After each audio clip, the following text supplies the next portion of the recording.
We say hello this morning to Jack Spillane. Jack, of course, is a columnist for New Bedford Light, the online newspaper covering stories in New Bedford and surrounding communities. You can read Jack's work at newbedfordlight.org.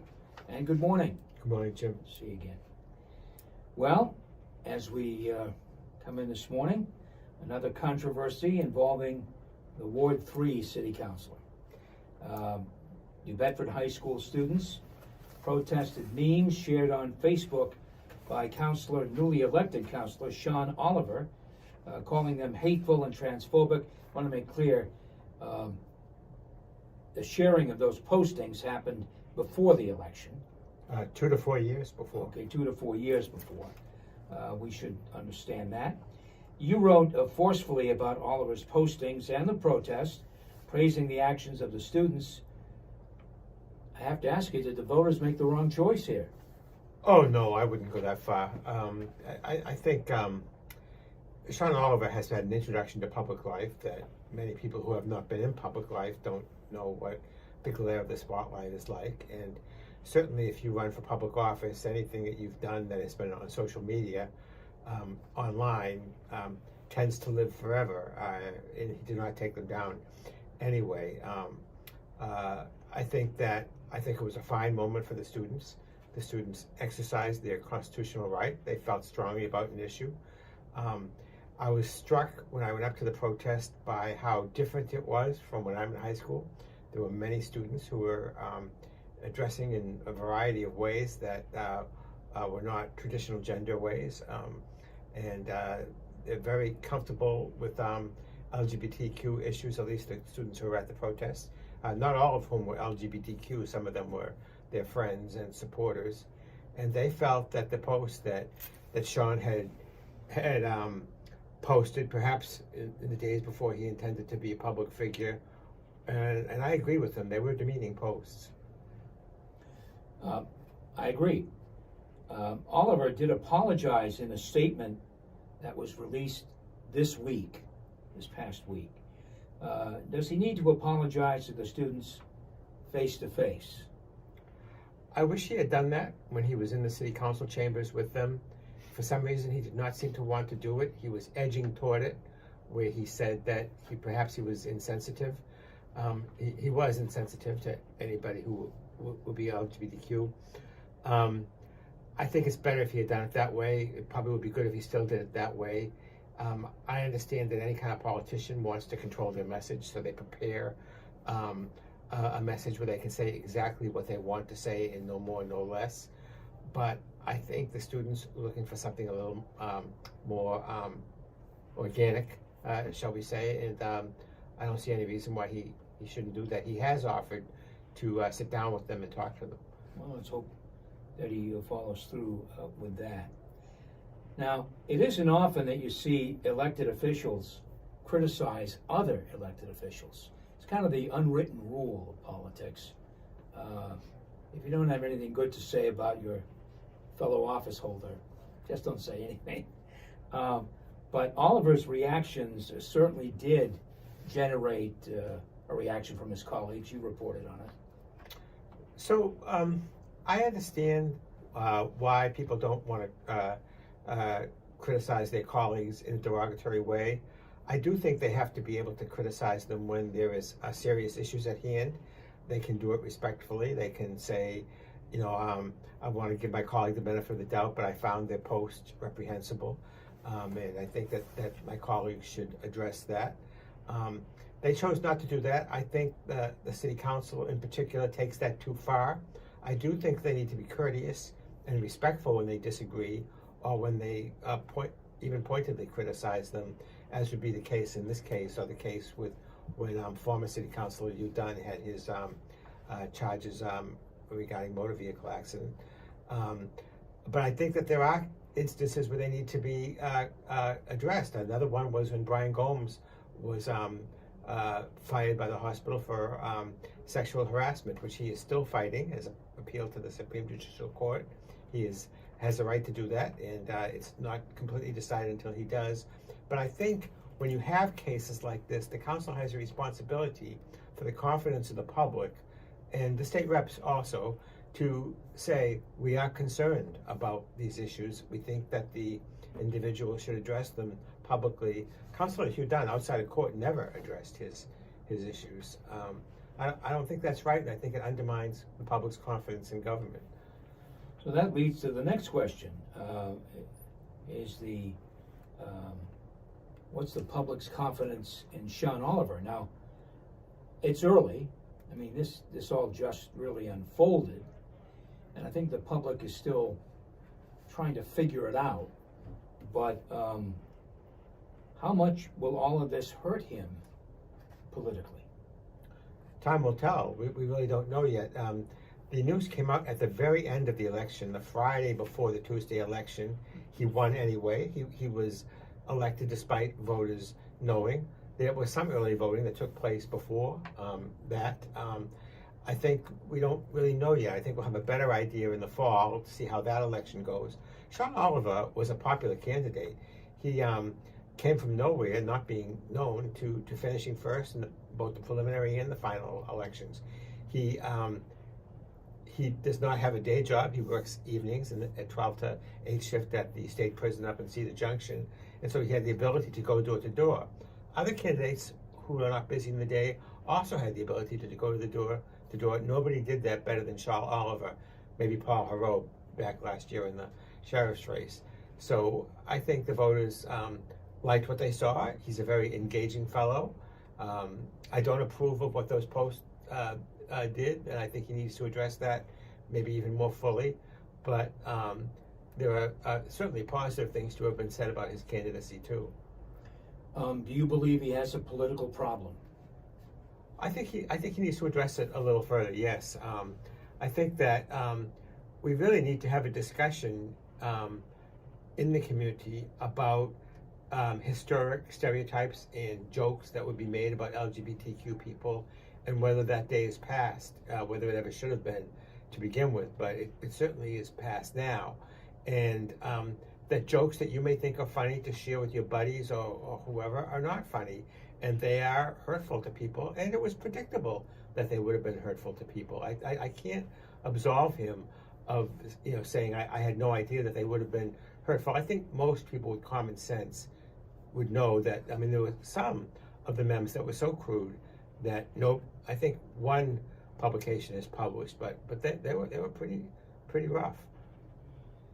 You're listening to Town Square Sunday. I'm Jim Phillips. Jack Spillane, columnist for New Bedford Light, is my guest. You can read Jack's work at newbedfordlight.org. The first group to announce Oliver's postings was the Coalition for Social Justice. As we know, the coalition endorsed Oliver's opponent, Carmen Amaral, during the election, and this was made public. The whole incident was made public really just days before the election. Are you sure the coalition had nothing to do with all of this? And we have asked members of the coalition if they organized or had anything to do with a rally at the high school. And they vehemently denied it over and over again, I'm told. How about yourself? You're a guy who can see both sides of the coin here. What about you? So the coalition has said, both to the New Bedford Light and to other publications, that they had nothing to do with that. I like to take people at their word until evidence to the contrary. I do have a little bit of a skeptical frame of mind about it. There was the mother who helped the student put out the original post. I don't have any objection to that. High school kids are often helped by their parents, with different aspects of something. But there was one thing that worried me. There was a third party beyond the mother who read the press release before it was released, and that person was not identified. That raised my eyebrow a little bit. I'd like to know more about who that person was. I would say that even if the coalition had done this, I think that they're well within their rights to do it. They are a political group.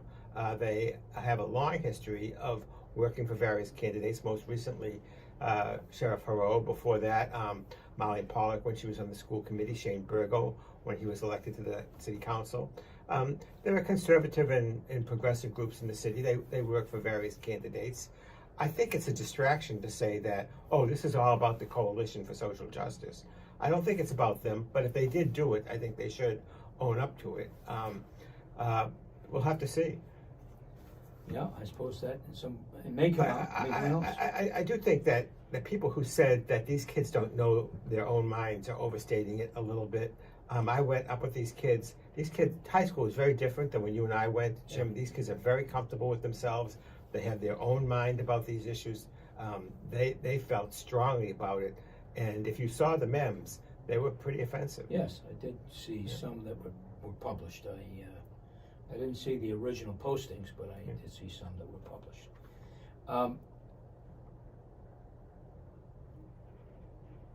On election night, I'm gonna break away from the Shawn Oliver topic, but on election night, residents of Tabor Mills, after years of being able to vote in their own building, were not able to vote there.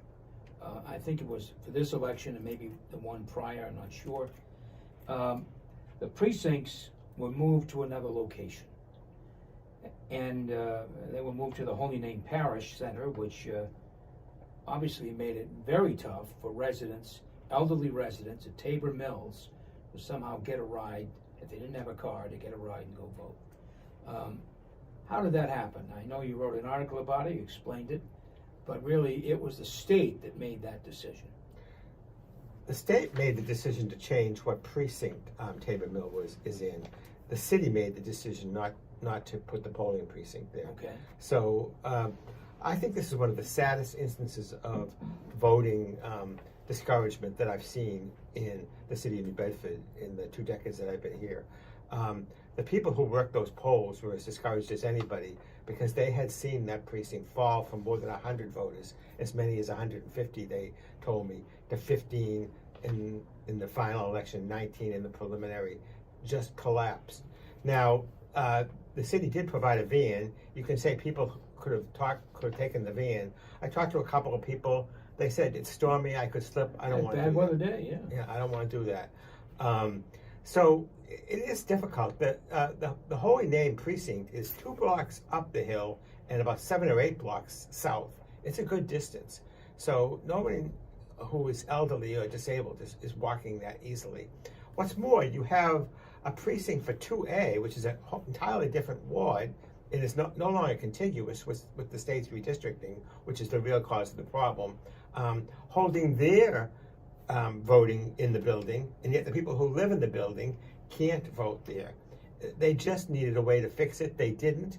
They didn't find it last year for the city election. They have not found it through the state election rather last year. They have not found it for the preliminary election or the final. I think Mayor DeBrito has to find a solution. He keeps saying, well, it's hard because you're going to have to move other precincts because you can only have 2 precincts there. And if you moved 3D, which is the Holy Name precinct, down to Tabor Mill, you would have to move one of the other precincts away, and then somebody else would have to move a precinct away. Well, these things should all have been thought about before the election, in my opinion. Yeah. I do think that they were a little sleepy when it comes to people say, well, if you want to vote, you'll vote. Yes, but this is an elderly and a disabled population. I think that those are good places for the precincts. They had a good voting record before they took it out. Now they don't. Yeah, that's a shame. I would hope that some solution could be found because that's a real problem. Yeah, he does say he's working on a solution. One proposal is to do early voting there, where they wouldn't vote on election day, but at least they could vote ahead of time. There are some things to that too, because then would you have to do early voting in other parts of the city if you did it there, and would you have to allow other precincts in if you're doing early voting? So it's a complicated subject, but they need to fix it. What in else my opinion. Yeah, me too. What else is going on at the light? What else is going on at the light? Well, we've been doing a lot lately. We've begun to do more day-to-day reporting. Our first year, we concentrated more on investigative, which we're continuing. But as our staff has grown, we've begun to do a little bit more day-to-day reporting. You may have noticed stories we had this week about the city is going back for a second effort to build a North End Elementary School. We had a good story on the problems with the wind turbine companies wanting to withdraw from their agreements with the state because it's gotten more expensive now to buy the components and ship them out and build them out. So we've had those stories this week. I had something else I wanted to talk about, and it's slipping my mind. Food banks, I think. The food bank. This, I think, is going to be a story that's going to stay with us in New Bedford for a while. SNAP benefits. Because the SNAP benefits that were increased, greatly increased, during the pandemic are ending. People are accustomed to that. A lot of people are back to work, but a lot of people struggle to get food to begin with. And now those people who have had a good 2 or 3 years are going to be back. The food pantries are saying that they really expect it to be exponentially increasing over the next few months, and I hope the city is able to step up. My guests have been Jack Spillane, columnist for New Bedford Light. Jack, thanks for coming in. We'll talk with you soon. Always a pleasure, Jim.